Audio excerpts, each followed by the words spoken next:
Merci infiniment, monsieur le sénateur. C'est bon? Ouais, vous voulez intervenir ici, c'est bon? Oui. Parfait. Non, mais là, c'est très bon.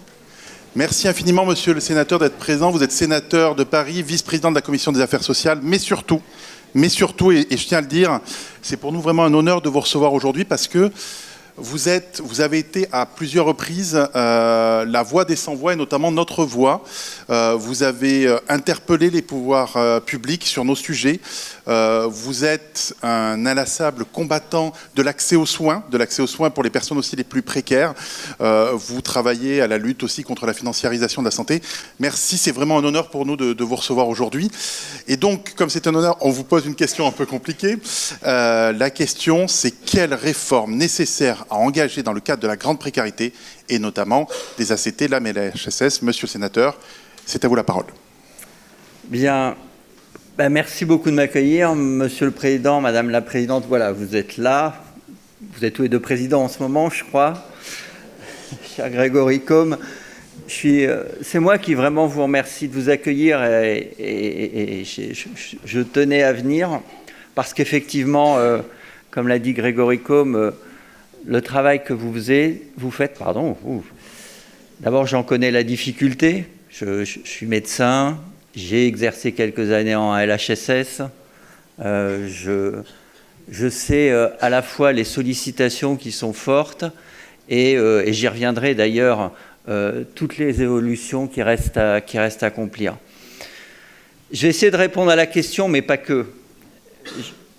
Hier matin, pendant que vous débutiez votre rencontre, j'étais à la commission des comptes de la sécurité sociale. Je ne sais pas si vous connaissez cette commission, ça fait partie de ces grandes messes. Donc vous imaginez une immense salle à Bercy, avec une table rectangulaire autour de laquelle il y a quasiment 100 personnes, 5 ministres, quelques parlementaires, toutes les grandes organisations syndicales du pays, professionnelles, les organismes de protection sociale, bref, tous les acteurs concernés par les comptes sociaux. Et les ministres présentent à la Commission l'état des comptes sociaux du pays et les perspectives. Et je l'ai dit à la Commission des comptes, on ne peut qu'être inquiet. On peut qu'être inquiet, je ne dis pas ça pour passer une douche froide et refroidir des ardeurs, mais pour annoncer les combats, parce qu'il y a toujours des combats qui arrivent, et les nouveaux combats qui, encore une fois, arrivent. Inquiet parce que les comptes sociaux sont en mauvais état, mais surtout se dégradent.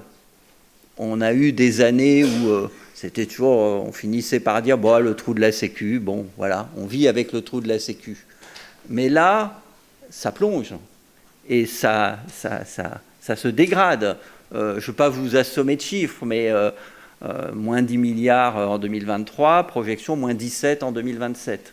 Et on ne sait pas comment on va financer. Alors pourquoi je vous raconte ça?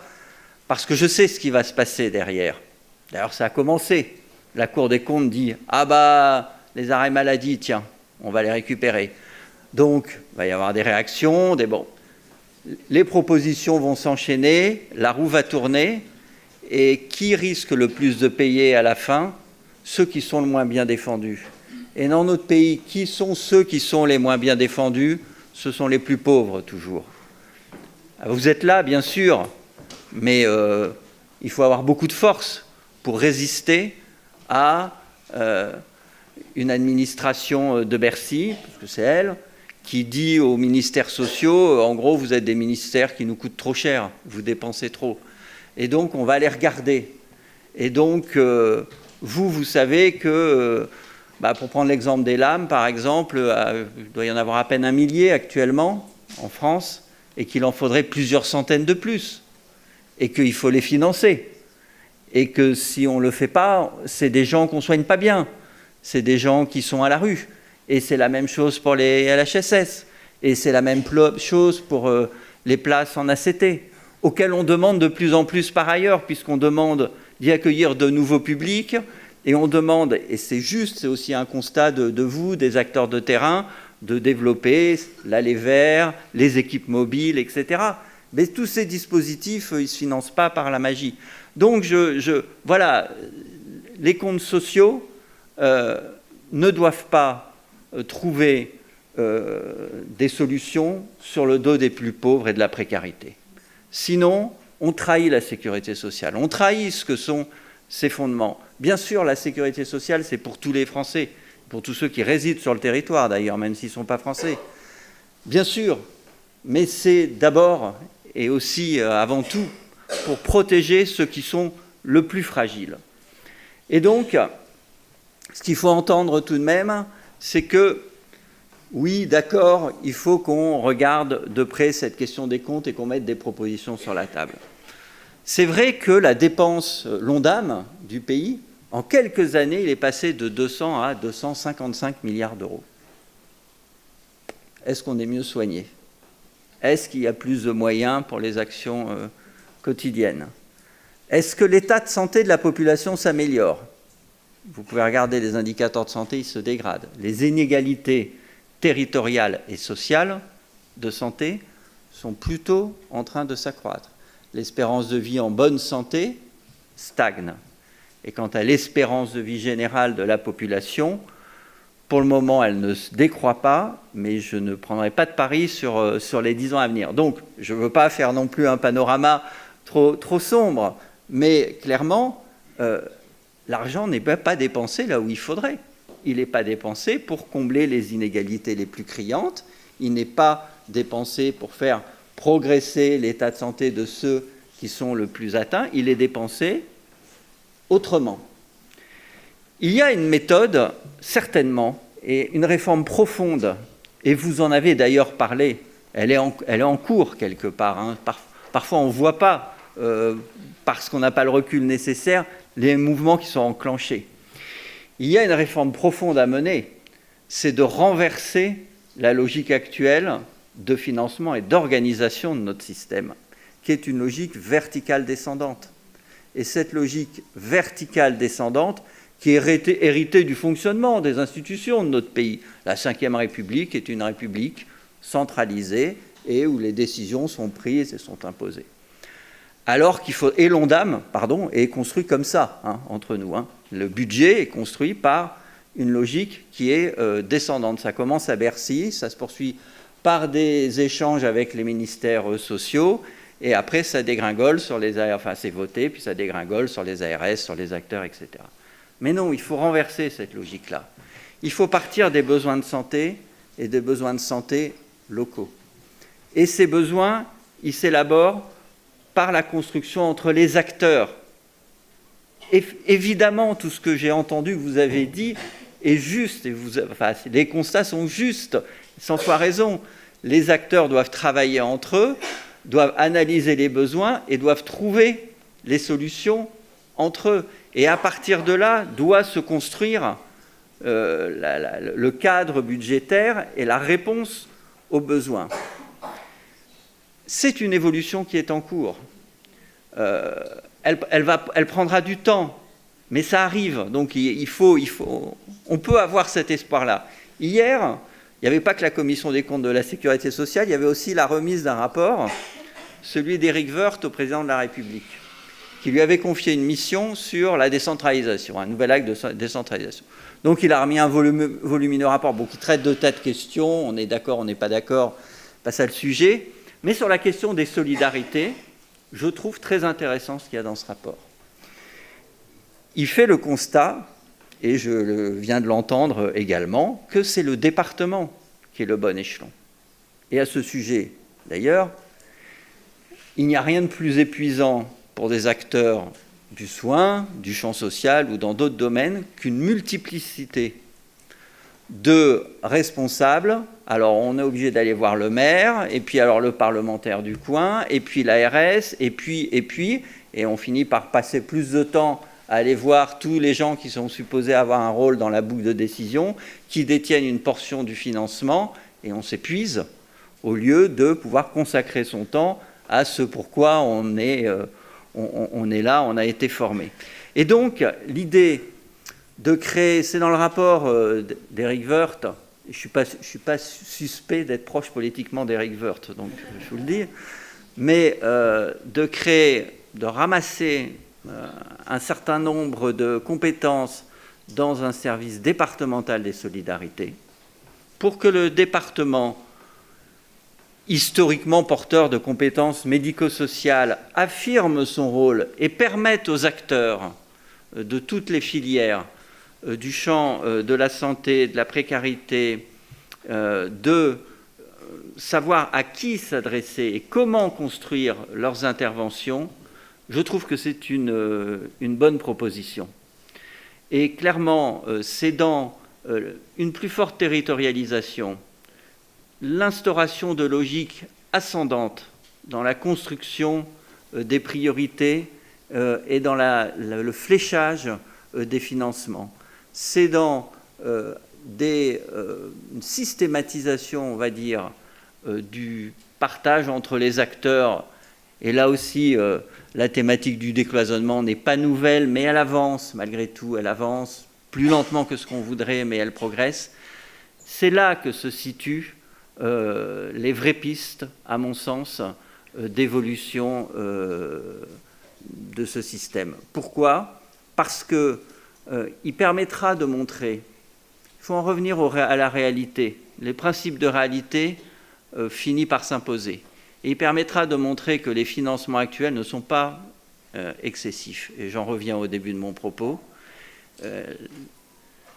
Vouloir rétablir les comptes sociaux en tranchant dans les financements qui touchent les publics les plus précaires, il sera démontré ainsi que c'est une erreur et que ça ne correspond pas à la réalité. Et que non seulement, comme je vous le disais, c'est un choix contraire aux fondamentaux de la sécurité sociale, mais c'est un choix qui serait absolument désastreux pour les réalités dans les différents départements, dans les différents territoires.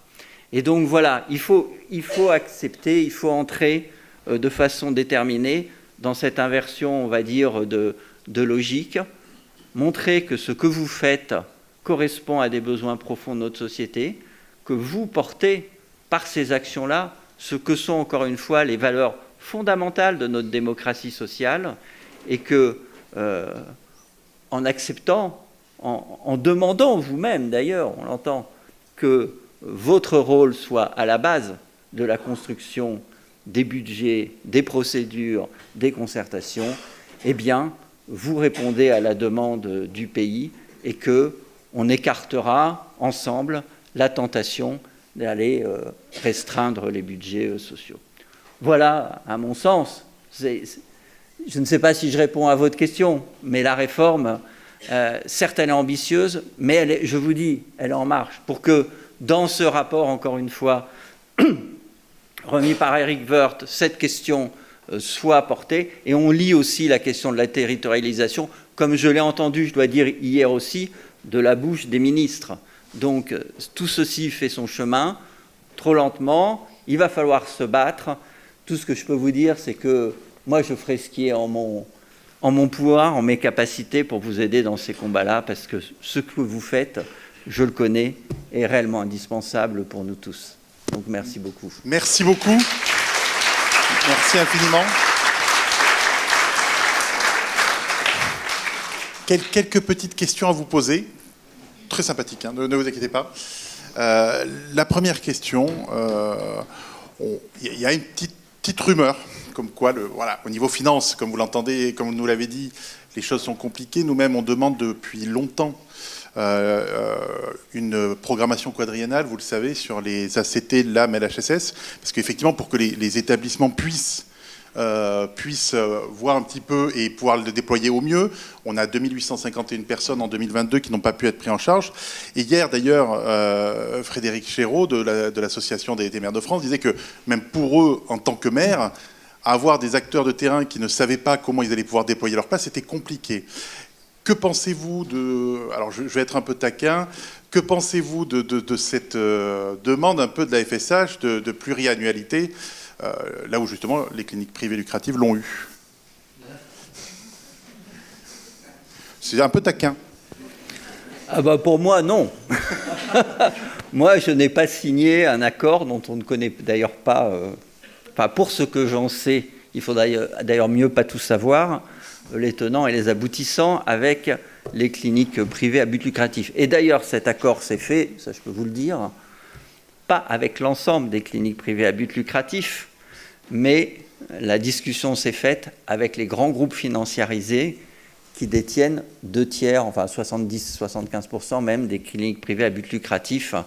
Comme Grégory Combe l'a dit au début de son propos, je travaille actuellement et nous publierons dans quelques semaines un rapport sur la financiarisation du système de soins, qui est actuellement une des plus grandes menaces qui pèsent sur notre système de soins. Parce qu'on parlait de déficit, pendant que l'argent rentre par les prélèvements obligatoires, la financiarisation du système de soins, ce sont des acteurs financiers qui prennent des parts, donc qui créent de la plus-value, et très concrètement, on transforme les prélèvements obligatoires en pensions de retraite pour des Américains ou des Australiens. Donc il y a une fuite d'argent hors du système qui pose vraiment question. Mais pour revenir à la question, la pluriannualité, elle doit être dans tous les domaines, puisque c'est de la visibilité, la pluriannualité. Actuellement, le budget social est voté avec des tableaux pluriannuels, mais qui sont des tableaux extrêmement vastes. Bon, je ne vais pas trop entrer peut-être dans la mécanique, mais quand on vote, l'ONDAM est découpé en grands chapitres, mais la précision ne va pas plus loin. Et donc, beaucoup d'acteurs, l'hôpital public aussi, demandent cette vision pluriannuelle pour pouvoir avoir des échéances. Alors, il y a une part de pluriannualité quand, par exemple, un CEPOM est signé. Là, le CEPOM, il n'est pas signé sur une année à l'échelle réglementaire.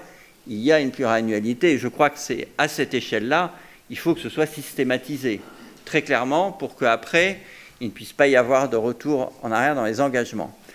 La difficulté après au niveau du Parlement, puisque vous avez adressé à un parlementaire, c'est qu'on ne peut pas engager le budget au-delà d'une année, parce qu'il y a un principe fondamental en démocratie, c'est que vous ne pouvez pas contraindre le parlementaire suivant.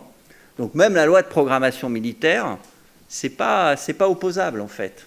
Hein. Donc la pluriannualité, elle ne doit pas être vue comme la volonté d'avoir un système opposable, mais comme la volonté que les pouvoirs publics disent ce qu'ils attendent au-delà d'un court terme des acteurs qui sont sollicités pour mener des politiques, en l'occurrence des politiques sociales.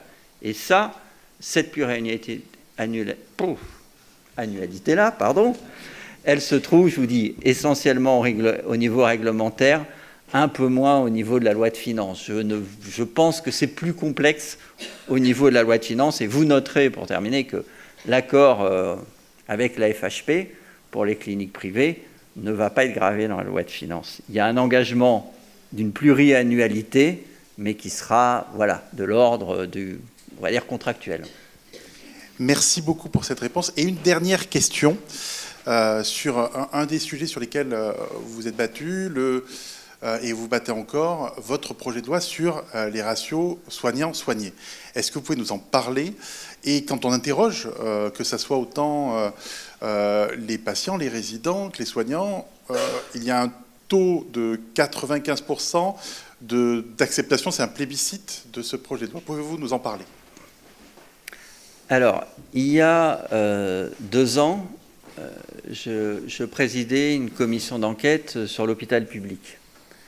Et à l'occasion de cette commission d'enquête, on a tous été marqués avec mes collègues par le fait que les soignants exprimaient dans leur départ de l'hôpital public, dans leur malaise à l'hôpital, 2 choses. Des questions de rémunération, de sous-reconnaissance, auxquelles le Ségur de la Santé a apporté une part de réponse, d'ailleurs, il faut le reconnaître.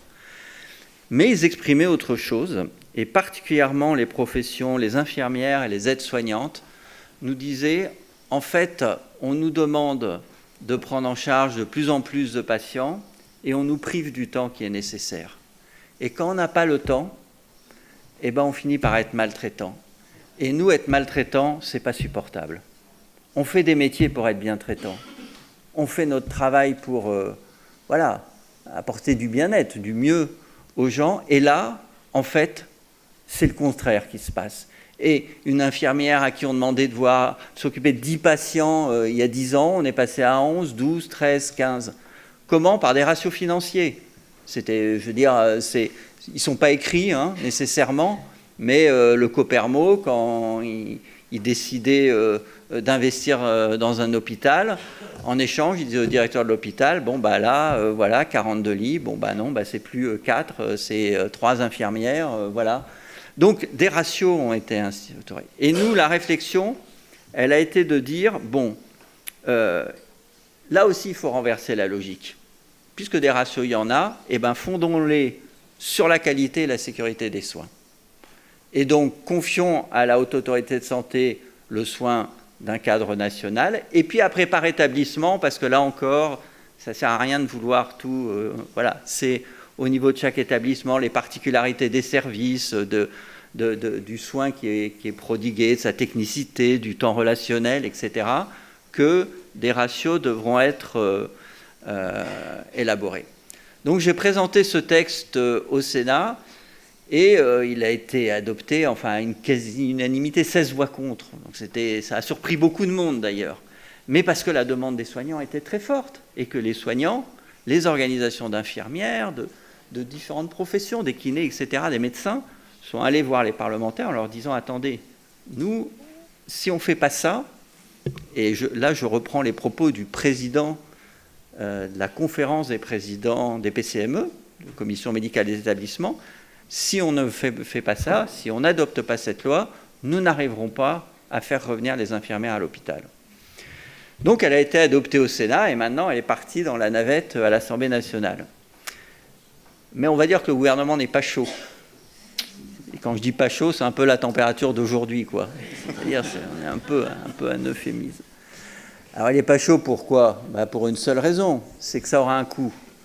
On ne va pas se le cacher, évidemment. Quand vous aviez l'habitude de payer une infirmière pour s'occuper de 15 personnes et que vous mettez en place une démarche, parce que ça prendra plusieurs années, beaucoup de pays à l'étranger on a une expérience internationale, on connaît les résultats en termes de santé, on sait que ça améliore les indicateurs de santé, on sait que ça améliore les indicateurs de qualité de vie au travail, on sait que ça fait revenir les infirmières dans les établissements de santé, en Australie, en Californie, dans les États qui ont mis en place cette démarche-là, donc ça fonctionne. Mais effectivement, voilà, il faudra un peu plus de temps soignant. Il faudra dire que le soin, c'est un acte technique, mais c'est aussi du relationnel. Et prendre soin nécessite un coût. Eh bien, il y a une résistance farouche pour l'inscription à l'ordre du jour de l'Assemblée nationale. Ça devait être inscrit la semaine dernière. Il y a une réunion, là, je vous dis, on vous raconte l'actualité brûlante là-dessus. Il y a eu une réunion de la conférence des présidents à l'Assemblée nationale qui en a rediscuté parce que, oui, il y a eu il y a 15 jours, 3 semaines, de nouveau une tribune de soignants, 1 millier de soignants de toute profession qui a réclamé que ce texte soit présenté à l'Assemblée nationale. Parmi les signataires, l'ancienne présidente de la Haute Autorité de Santé, Dominique Le Gulludec, très fraîchement partie de la présidence de la Haute Autorité de Santé. Bon, je ne vais pas vous faire la liste des signataires, mais une demande très forte du monde soignant et de la santé. Et il y a un groupe politique qui a changé d'avis, parce que je ne vais pas rentrer dans le détail, mais pour inscrire, c'est un peu des procédures, un groupe politique qui devait soutenir et qui a changé d'avis. C'est l'ancien groupe d'Éric Woerth, tiens. Voilà. Mais il a changé d'avis, après que des députés de son groupe aient d'ailleurs signé pour que ce soit inscrit. Ça raconte la résistance farouche, parce que le jour où ce texte arrivera à l'Assemblée nationale, parce qu'il y arrivera, c'est inéluctable. Tout ça, ce sont des manœuvres de retardement qui ne sont pas très glorieuses. Le jour où il arrivera, j'ai la conviction absolue qu'il sera adopté. Parce que j'aime pas l'expression de bon sens, mais c'est du bon sens. Si on ne donne pas aux soignants le temps pour bien soigner, ils ne voudront plus faire leur métier. Et il faut absolument arrêter cette spirale. Voilà. Merci infiniment, monsieur le sénateur. Merci beaucoup. Merci pour tout ce que vous faites, pour l'accès aux soins. Merci pour tout ce que vous faites.